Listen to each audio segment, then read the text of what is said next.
Hey guys, I hope you're having a good week. We're really getting close here to the end of the semester, almost done. You guys can just make it through a few more weeks, then we've got this. As always, if you do have any questions or anything you need to talk to me about, just log in for my office hours or send me an email or a text. And if you want to have a meeting that's outside of those hours, you can always we can always set that up over an email or a text. But I'm just going to get right into this week's readings. So for this week, we have a short story and two poems, and all three are set in a war setting. Two of them, so the short story and one of the poems, are set during the Vietnam War, and the other poem is set during World War I. So what I want to do is kind of go through a little bit about the short story, then of each poem, and then I'll give you guys, your questions for your response activity for the week. So as far as the story, so the name of the story is The Things They Carried by Tim O'Brien, who, so far as I know, is not related to me at all, unfortunately. And it is also, so it is, the title of this story is The Things They Carried. This is a piece of a novel written by Tim O'Brien called The Things They Carried. So if we think about the way Mango Street was written, where we had each chapter was kind of its own story, but also, definitely was built on if you were reading it all together. That's kind of how The Things They Carried happens. It has a bunch of different short stories like this that, when they're linked together, do tell us more about the overall war experience that O'Brien is talking about. So for this week, we're just reading what's in the textbook, which is just the chapter called The Things They Carried. I didn't expect you guys to read the whole novel this week by any means. So just what's in the textbook.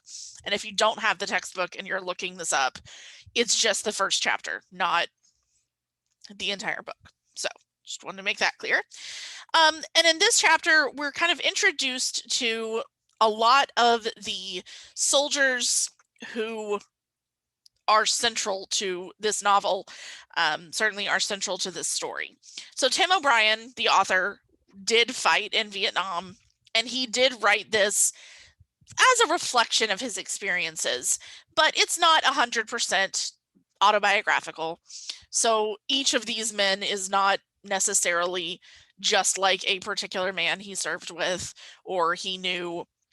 But these are all types of men he encountered, as far as different ages, from different parts of the country, from different backgrounds, the way they felt about being in war, the things they had done before getting to the point where they're serving in this particular chapter, are all varied, but they are all loosely based around people Tim O'Brien served with in Vietnam. So for this chapter, most of what we're focusing on is these individual soldiers and the things they carry with them. So we're told kind of about all of this enormous amount of stuff that they all have to carry with them. So that's things like can openers, pocket knives, wristwatches, dog tags, gum, lighters, matches, sewing kits, sea rations, that's their food. Obviously, everyone had some sort of weapon. They all had different changes of clothing. They had water. They had tons of stuff that they're already having to carry. And when we say carry, we mean carry on their back while they are marching through the jungle. That's essentially what's going on here in Vietnam. They are trudging through swamp. They're trudging through kind of like rice fields. So I'm sure we're in Arkansas, so I'm sure plenty of you have seen a rice field. And so, it's kind of marshy. It's definitely not a dry place to be walking through. Lots and lots and lots of rain in Vietnam. Hot, humid weather. So this is what they're marching through, and they're already carrying a bunch of heavy stuff. So the point of all the things that they choose to carry with them, and why this chapter is here, and why this is the name of O'Brien's book, is that with everything that they were required to have, anything else that they chose to carry with them to make their load heavier, to have something else to take care of, means that that particular thing has some importance to the individual person who is carrying it. And so that's what a lot of this chapter is talking about, is what are the things that Jimmy Cross chooses to carry with him? What does that tell us about Jimmy Cross as a character? What does Rat Kiley choose to carry with him aside from the things he has to? What does Mitchell Sanders or Ted Lavender or Norman Bowker or Kiowa, what do they choose to carry with them? And that is, again, a lot of what this chapter is about. This chapter is also about this one particular experience that this group of men have together. And I don't want to get into that, although you will find it out pretty quickly in the story. It's on the second page of what we're reading here. I still don't really want to get into what that situation is. But so we're kind of centered around one situation, but we're also learning about all of these soldiers in general. So this is really a good introduction to O'Brien's book. If you like this at all and are interested in it, let me know. I can get you a copy of the novel. I do have some copies of it, so I'd be happy to send that to you. I think it is a really well put together book. It's won all sorts of awards too. It's not just me who thinks it's good. A lot of people think it's really good.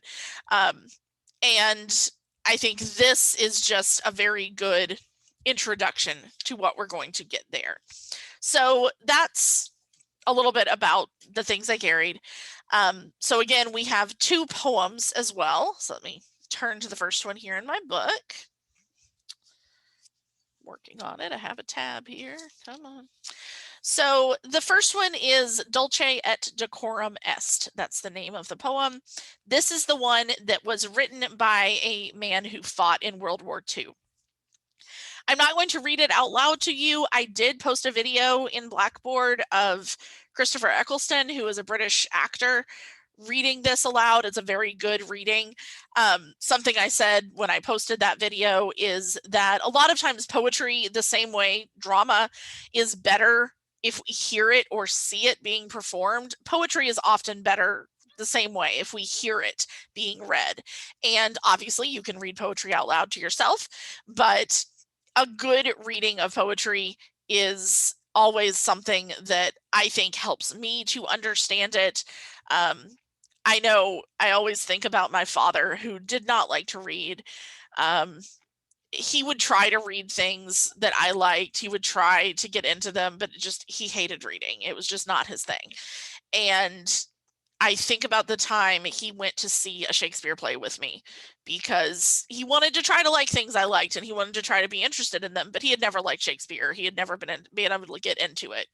But when we went and saw a play together, the first act, he was still not completely sure what was going on. But as we got into watching it, by the time the third act was over with and things have kind of paused and we're talking, he had totally gotten into what was happening because of the actors, and so their movements and their facial expressions and the way they're interacting with each other, even if the words themselves didn't necessarily mean as much to what was going to him as far as his experience, he, by watching the play be performed, which is what it was meant to be, how it was meant to be experienced anyway, he understood it and he liked it. And I always thought that was really great that we had done that and that he had that experience. And so when it comes to things like drama or poetry, I do suggest, hearing them, seeing them being performed if possible. Just, I think the meaning can come through a little more to us if we just kind of let the words wash over us and just kind of try to experience it, not just with our brains trying to experience the words on the paper. So that is that's my suggestion, and just a little anecdote from me about why I think reading and hearing poetry is great. So anyway, Christopher Eccleston does a much better job reading it than I would do. So if you would like to hear it read, I suggest watching that video. It's pretty short. It's a short poem. And basically what this poem is about is this phrase, Dulce et decorum est pro patria mori. I'm sorry, I don't speak Latin. I don't guess I have an accent or anything. It's Latin. People don't speak it anymore, but that's how I pronounce it. And what that means is it is sweet and proper to die for one's country. And so what Owen is talking about here is that is this kind of idea that was being given to men to encourage them to fight in World War I. So Wilfred Owen is from the United Kingdom specifically, and so their experience as a country of World War I was very different from the American experience of World War I, in that, of course, it's being fought in Europe, so they are also in Europe, and they lost an enormous number of men in World War I. Again, because more of them were fighting, because it was there, because there was so much more immediate danger. We see that happening. And so these men are being told it is sweet and proper to die for one's country, or this is your, this is your responsibility, but it's also your honor to go and fight. And if you die, that was, again, sweet and proper, or both your honor and your responsibility at the same time. And Owen is using a pretty specific explanation of an event that he experienced when he was fighting, to bring a different light to what war is actually like when you're in it. So I find that this poem, just like what we see in The Things They Carried, is a pretty real picture of war. Obviously, I was not in World War I. I was not in the Vietnam War. I have not fought in a war. So as far as the realism of fighting in a war, that is not something I can personally speak to. I can say that students I have taught who have then read these works with me, who have fought in a war, agreed that just kind of some of the bleakness and some of the day-to-day experiences are the kinds of things that get glossed over when you're preparing for war, or when you're being encouraged to go to war, and that these poems and this story are actually pretty on with their experiences. That doesn't mean that they're on with everyone's experiences. That's just, a note. So that's Dulce et Decorum Est, and we'll have a question that I want you guys to kind of think about this. So that's just kind of the quick explanation. And then the final reading is called Tudo Street. And this is a poem about Vietnam. So again, just like the short story was set in the Vietnam War, so is this poem. And here what we're seeing is men who are fighting in the war on their time off. So their R&R, their rest and relaxation, and they are fighting in a country that is still segregated in a lot of ways. And so they're we have both Black soldiers and white soldiers going to different places in that city. And so we see this kind of forced separation of men who are fighting side by side normally, but a forced separation of them when they are out socializing, which then we get everything tied back together and see that regardless of the separateness of their situations, they're all still in the same boat, because the fact that they are soldiers fighting side by side, you know, day after day, is the main experience that we have going on. And so even though they are separated socially, they're still, the poem is still kind of looking at their sameness or their togetherness. I think as you read it, it will make more sense. This is a poem, this was written in 1988, and so it's perhaps a little more modern. I could not find a good reading of it online. I was having trouble perhaps because Tudo Street is the name of an actual street in Saigon, and so I don't know if that was kind of hindering me finding readings that were the poem as opposed to historic videos about Tudo Street. If anyone finds one, feel free to share it with me so I can share it with the class, or you can share it in the discussion board. Or if I find one, I will continue looking. I just haven't found a great one. I had hoped I had found the author, but he read several of his other poems in the videos I found, but not this one. So he's a great speaker, though. He's a good one to listen to. So that's kind of the general idea behind that poem. So again, we have 3 works, all set during war, all looking at different ideas about war, but also all really focusing on the specific experience of the men, these are all men, just what it is, who are fighting together in these wars. So that's kind of a quick overview of all 3 texts.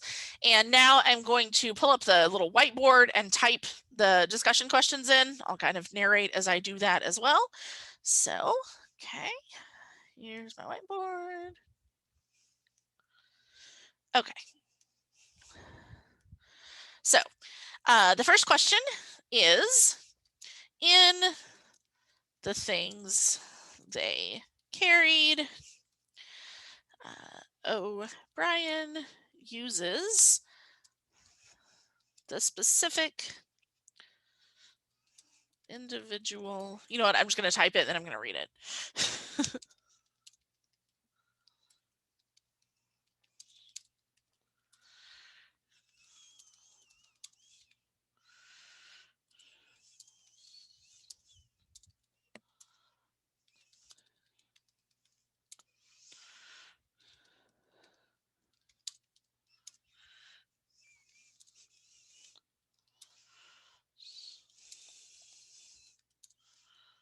Can't type apparently, I'm sorry.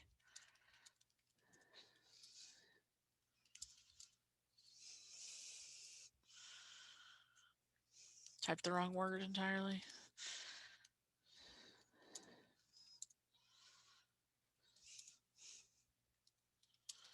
Okay, so this is the first question. In the things they carried, O'Brien uses the specific individual things each soldier chooses to carry with him to show us details about each character. So this is something I've already said earlier. As far as the response activity, what I'd actually like you to do is choose any 2 soldiers, so any of the soldiers that we are introduced to in this chapter, and explain what the items he chooses to carry say about him. So again, not the items they all carry. What that says about them is that they are fighting in a war. The items that Ted Lavender carries that he specifically makes sure to carry, or the items that Kiowa carries that he makes sure to carry, etc.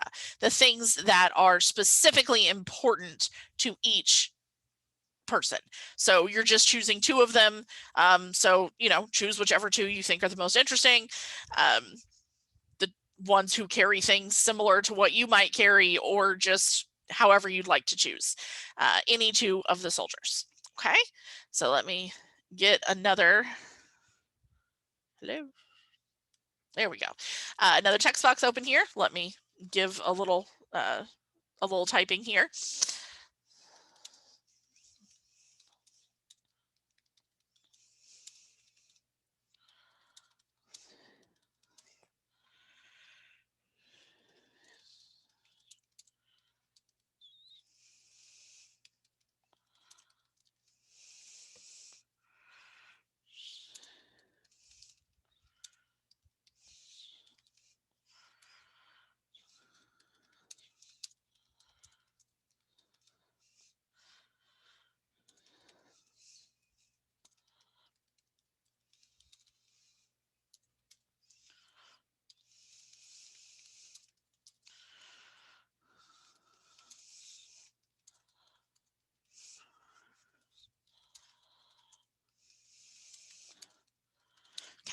So this one is about Dulce et Decorum Est, so the first poem we talked about here.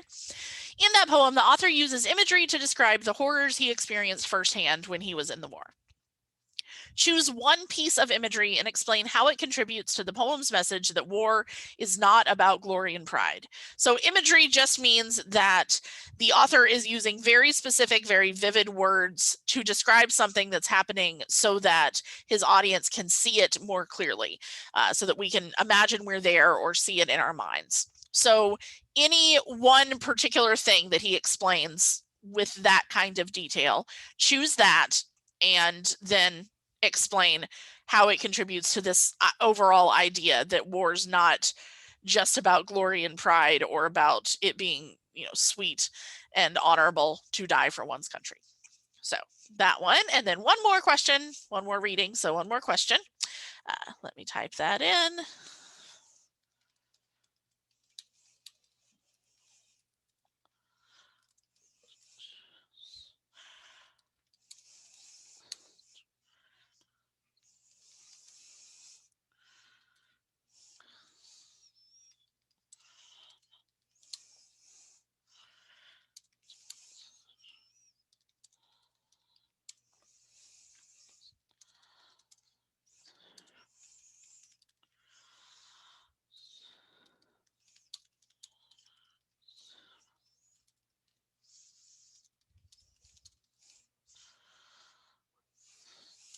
I can't read my own handwriting. I'm sorry.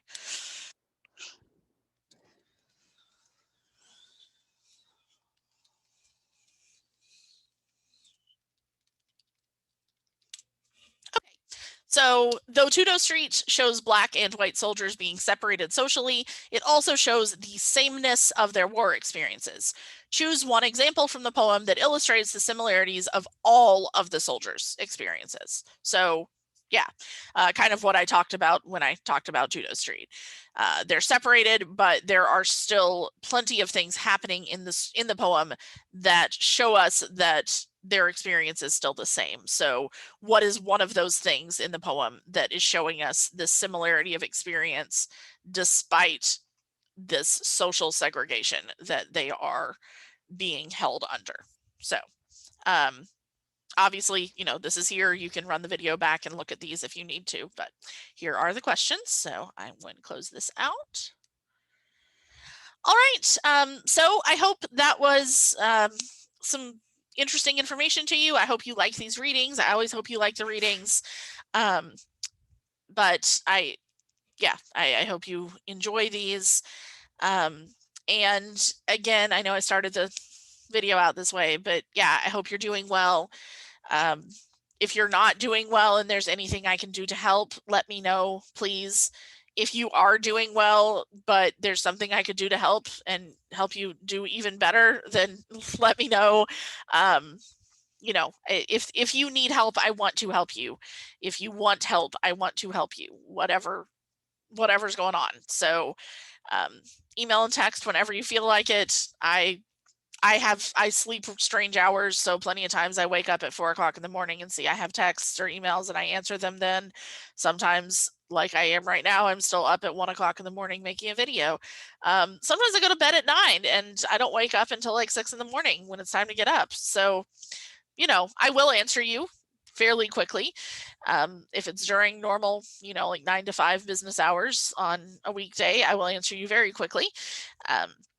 I'm always happy to have a Zoom meeting outside my office hours. Just I need to know when you want that meeting to be so that I can be here to do that. So, like I said at the beginning, we're almost done, really close to being done. So just hang in there, keep pushing through for these last few weeks, not just in my class, but in everything. And I don't know that things are going to be, I can't say that things are going to be great or easy or better or whatever in the fall, but hopefully things will be a little closer back to normal and we can all hang out again and be in a classroom, at least some of us at the same time. I don't know how all that's going to work, but regardless, I'll stop talking now. I know you want me to. So take care and I will see you, or you'll see me. I guess I'm not seeing you next week when I make another video.